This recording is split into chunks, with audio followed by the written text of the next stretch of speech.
momento. Se está cuestionando la permanencia de Mario Godoy al frente del Consejo de la Judicatura y no es la primera vez que se cuestiona su pertenencia a este alto organismo judicial que lleva adelante la responsabilidad de limpiar el sistema judicial, por lo que la persona que está al frente del Consejo de la Judicatura no podría tener absolutamente ninguna duda ni cuestionamiento en su historia al frente de la institución. ¿Qué es lo último que ha pasado? El juez Carlos Serrano, juez anticorrupción, denunció que presentó una denuncia pública y formal por presuntas presiones y amenazas relacionadas con su labor judicial en un caso de alto perfil. ¿Cuál es ese caso? El caso Euro 2024, un proceso por lavado de activos y crimen organizado contra un ciudadano serbio, Jesdimir Srdan, quien habría sido condenado a 10 años de prisión. Durante una audiencia en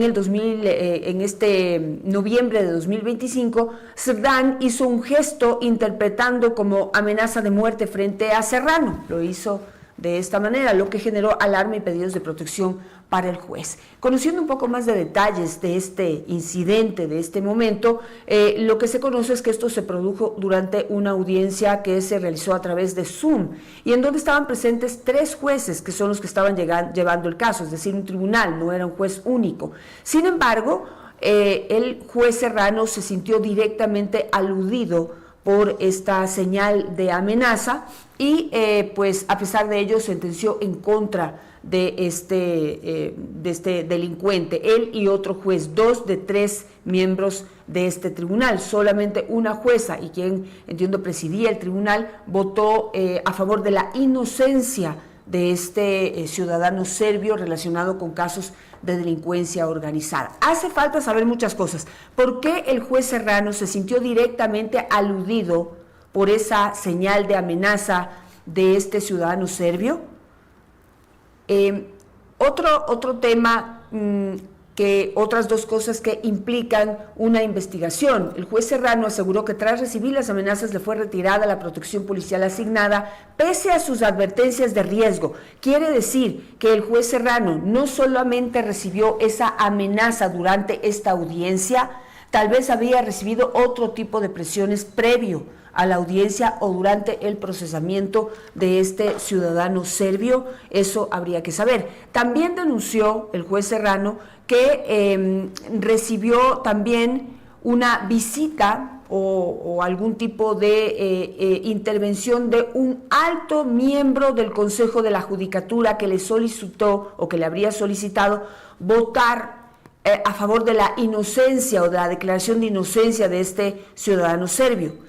¿Quién es este alto miembro del Consejo de la Judicatura? Porque ahí es donde está la clave para saber si hubo o no hubo incidencia directa del presidente del Consejo de la Judicatura en este caso, o de algún alto miembro, hablo del Pleno, miembro del Pleno del Consejo de la Judicatura. ¿Quién es esta persona? ¿Y por qué el juez Serrano no ha puesto una denuncia en Fiscalía ya con nombres que puedan llevar a la investigación y descubrimiento de este presunto caso de tráfico de influencias, presiones a jueces anticorrupción y en donde se agrava, pues, en medio de todo esto, el retiro de la seguridad? ¿Por qué digo se agrava? Porque ahora lo que se está argumentando es que el juez Serrano, ellos, de lo que se explicó, tienen como por periodos el tema de seguridad y luego se hace un nuevo análisis de cómo va el tema de seguridad de ellos por parte de expertos en la Policía Nacional para renovar el tema de o incrementar o disminuir el tema de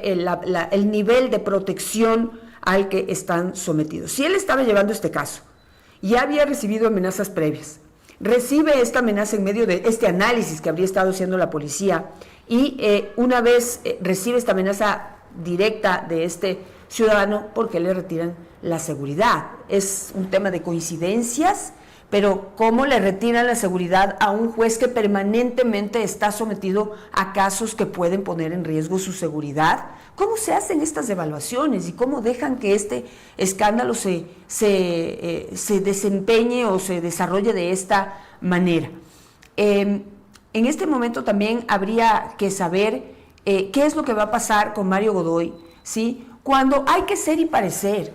¿Sí? Porque ¿qué es lo que sucede? Que en medio de todo este escándalo se conoce que la esposa actual, la señora Dolores Vintimilla, esposa del presidente del Consejo de la Judicatura, ha sido abogada de este serbio involucrado en caso de delincuencia organizada y sobre el cual se devela que hubo presiones, amenazas, incluso pues gestos evidentes durante un proceso en el que buscaba quedar declarado como inocente, y que la esposa ha sido abogada de este serbio en una primera etapa, dice.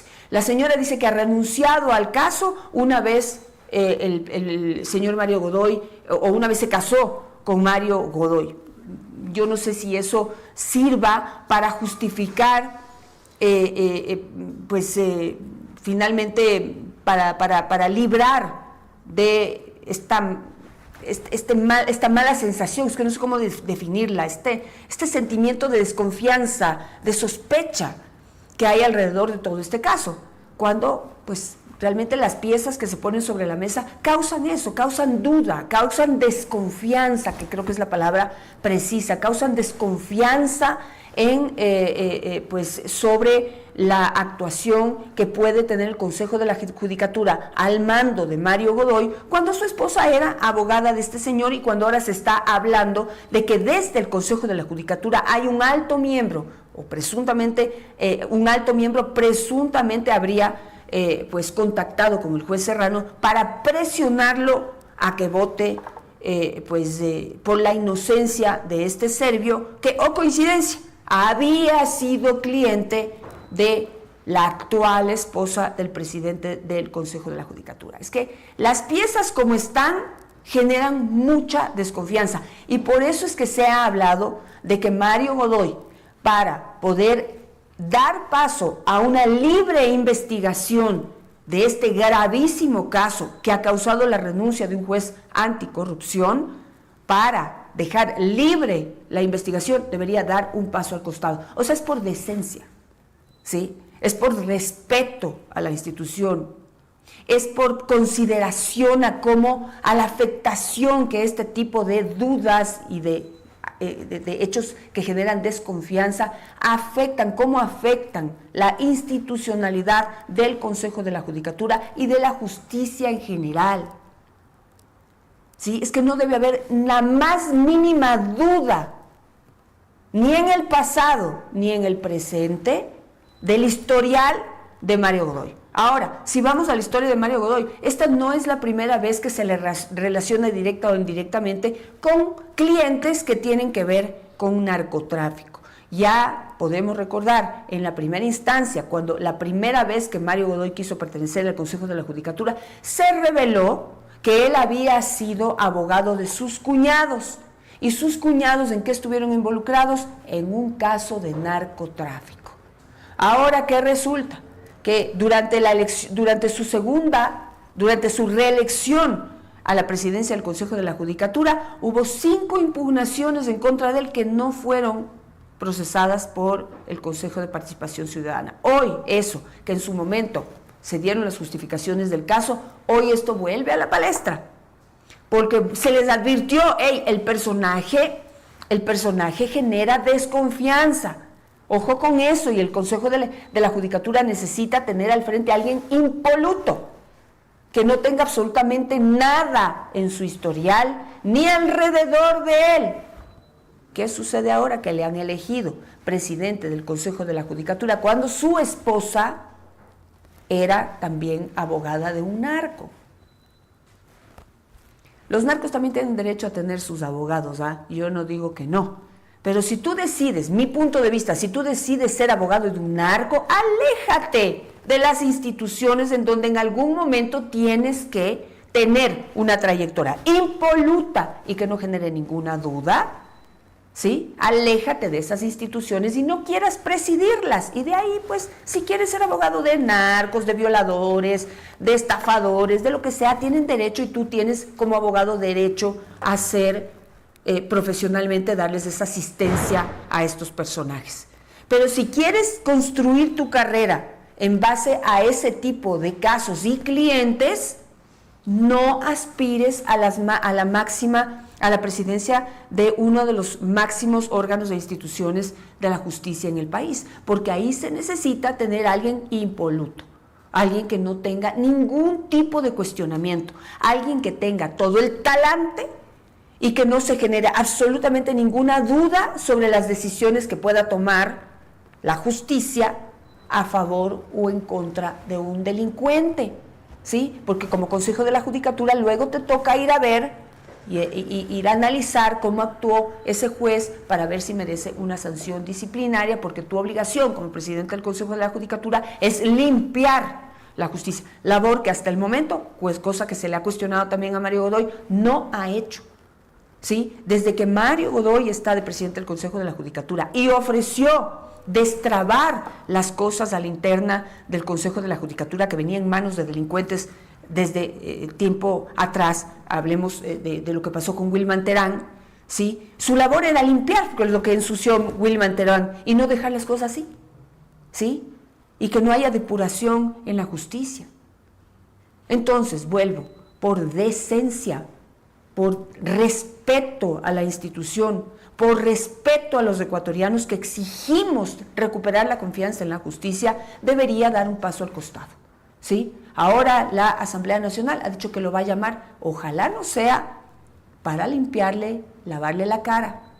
Se lo vamos a preguntar hoy a uno de nuestros invitados. Por ahora dejo planteada esa necesidad y ese análisis. Debe dar un paso al costado Mario Godoy por respeto a la institución, por dejar libertad a la justicia para que le investigue a él su actuación, a su esposa, en torno a este caso que terminó con la salida y la renuncia irrevocable de un juez anticorrupción. Esto es Punto G Express y aquí empieza Vis a Vis.